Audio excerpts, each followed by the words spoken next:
एक बार भगवान नारायण लक्ष्मी जी से बोले, लोगों में कितनी भक्ति बढ़ गई है, सब नारायण नारायण करते हैं। तो लक्ष्मी जी बोली, आपको पाने के लिए नहीं, मुझे पाने के लिए भक्ति बढ़ गई है। तो भगवान बोले, लोग लक्ष्मी लक्ष्मी ऐसा जाप थोड़े ही ना करते हैं। तो माता लक्ष्मी बोली कि विश्वास न हो तो परीक्षा हो जाए। भगवान नारायण एक गांव में ब्राह्मण का रूप लेकर गए। एक घर का दरवाज़ा खटखटाया। घर के यजमान ने दरवाज़ा खोलकर पूछा, कहाँ के हैं? तो भगवान बोले, हम तुम्हारे नगर में भगवान का कथा कीर्तन करना चाहते हैं। यजमान बोला, ठीक है महाराज, जब तक कथा होगी आप मेरे घर में रहना। गांव के कुछ लोग इकट्ठा हो गए और सब तैयारी कर दी।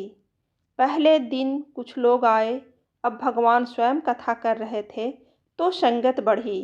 दूसरे और तीसरे दिन और भी भीड़ हो गई। भगवान खुश हो गए कि कितनी भक्ति है लोगों में। लक्ष्मी माता ने सोचा, अब देखा जाए कि क्या चल रहा है। लक्ष्मी माता ने बूढ़ी माता का रूप लिया और उस नगर में पहुंची। एक महिला ताला बंद करके कथा में जा रही थी कि माता उसके द्वार पर जा पहुंची। बोली, बेटी जरा पानी पिला दे। तो वो महिला बोली, माता जी 3:30 बजे हैं, मेरे को प्रवचन में जाना है। लक्ष्मी माता बोली, पिला दे बेटी थोड़ा पानी, बहुत प्यास लगी है। तो वो महिला लोटा भर के पानी लाई। माता ने पानी पिया और लोटा वापस लौटाया तो सोने का हो गया था। यह देखकर महिला अचंभित हो गई कि लोटा दिया था तो स्टील का और वापस लिया तो सोने का। कैसी चमत्कारी माता जी हैं। अब तो वो महिला हाथ जोड़कर कहने लगी कि माता जी आपको भूख भी लगी होगी, खाना खा लीजिए। ये सोचा कि खाना खाएगी तो थाली कटोरी चम्मच गिलास आदि भी सोने के हो जाएंगे। माता लक्ष्मी बोली, तुम जाओ बेटी, तुम्हारा प्रवचन का टाइम हो गया है।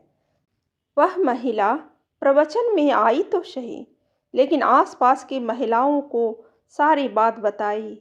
अब महिलाएं यह बात सुनकर चालू सत्संग में से उठकर चली गई। अगले दिन से कथा में लोगों की संख्या कम हो गई। तो भगवान ने पूछा कि लोगों की संख्या कैसे कम हो गई। किसी ने कहा, एक चमत्कारिक माता जी आई हैं नगर में, जिसके घर दूध पीती हैं तो गिलास सोने का हो जाता है, थाली में रोटी सब्जी खाती हैं तो थाली सोने की हो जाती है। उसके कारण लोग प्रवचन में नहीं आते। भगवान नारायण समझ गए कि लक्ष्मी जी का आगमन हो चुका है। इतनी बात सुनते ही देखा कि जो यजमान सेठ जी थे वो भी उठ खड़े हो गए, खिसक गए। पहुँचे माता लक्ष्मी जी के पास।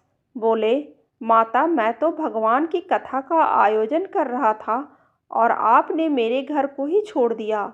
माता लक्ष्मी बोली, तुम्हारे घर तो मैं सबसे पहले आने वाली थी, लेकिन तुमने अपने घर में जिस कथाकार को ठहराया है ना, वो चला जाए तभी तो मैं आऊँ।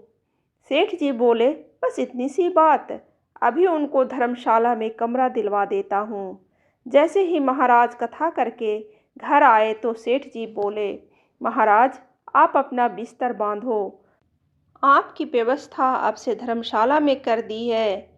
महाराज बोले, अभी तो 2-3 दिन बचे हैं कथा के, यहीं रहने दो। सेठ बोले, नहीं नहीं, जल्दी जाओ, मैं कुछ नहीं सुनने वाला, किसी और मेहमान को ठहराना है। इतने में लक्ष्मी जी आई। कहा कि सेठ जी आप थोड़ा बाहर जाओ, मैं इनसे निपट लूँ। माता लक्ष्मी जी भगवान से बोली, प्रभु अब तो मान गए। भगवान नारायण बोले, हाँ लक्ष्मी, तुम्हारा प्रभाव तो है, लेकिन एक बात तुमको भी मेरी माननी पड़ेगी कि तुम तब आई जब संत के रूप में मैं यहाँ आया। संत जहाँ कथा करेंगे वहाँ लक्ष्मी तुम्हारा निवास जरूर होगा। यह कहकर नारायण भगवान ने वहाँ से बैकुंठ के लिए विदाई ली। अब प्रभु के जाने के बाद अगले दिन सेठ के घर सभी गांव वालों की भीड़ हो गई। सभी चाहते थे कि यह माता सभी के घरों में बारी बारी आए, पर यह क्या? लक्ष्मी माता ने सेठ और बाकी गांव वालों को कहा कि अब मैं भी जा रही हूँ। सभी कहने लगे कि माता ऐसा क्यों? क्या हमसे कोई भूल हुई है? माता ने कहा, मैं वही रहती हूँ जहाँ नारायण का वास होता है। आपने नारायण को तो निकाल दिया, फिर मैं कैसे रह सकती हूँ? और वे चली गई। कहानी अच्छी लगे तो लाइक जरूर करें और ऐसी ही कहानी सुनने के लिए सब्सक्राइब बटन दबाइए।